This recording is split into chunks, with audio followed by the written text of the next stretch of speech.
खबर शामिल करते हैं चौधरी कैसर मेहंदी की रिपोर्ट से। अहमदपुर सियाल यतीम नौजवान के हक में आवाज उठाने पर चौधरी कैसर मेहंदी अराई पर मुबैना कातिलाना हमला।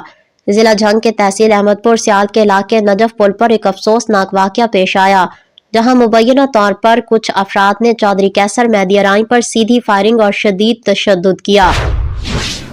ये हमला उस वजह से किया गया कि चौधरी कैसर मेहंदी अराई ने एक यतीम और मजलूम नौजवान मुबशिर हसन, जो सिटी मोबाइल के मालिक हैं, का साथ दिया था।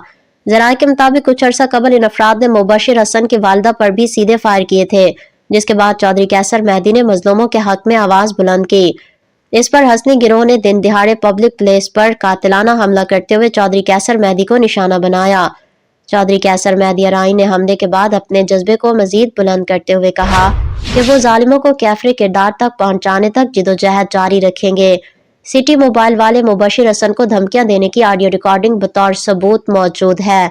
मजीद इंकशाफ किया गया है कि इन अफराद ने अपनी गाड़ी पर गैर कानूनी तौर पर सब्ज number plate attorney at law लगवा रखी है, हालांकि वो कोई वकील नहीं और उन पर मुतादिद संगीन मुकदमात दर्ज हैं। इन अफराद ने इलाके में आम शहरियों पर फायरिंग, तशद्दुद और अवाम में खौफ व हिरास फैलाने की वीडियोज ऑडियोज भी मौजूद हैं, जो कैसर मेहंदी अराई जरूरत पड़ने पर मुहैया कर सकता है। मुतासरीन और मकामी अफराद ने DPO Jhang, ROC CD region Faisalabad, RPO Faisalabad, DIG CCD Lahore, IG Punjab और वजीर आला पंजाब से अपील की है कि इन अफराद के खिलाफ फौरी नोटिस लें और आम शहरियों के जान माल का तहफ़्फ़ुज़ यकीनी बनाएं। यह वाक़या इलाके में कानून की बालादस्ती और जराइम पेशा अनासिर के खिलाफ सख्त कार्रवाई की जरूरत को उजागर करता है। पुलिस मसरूफ़ अमल है।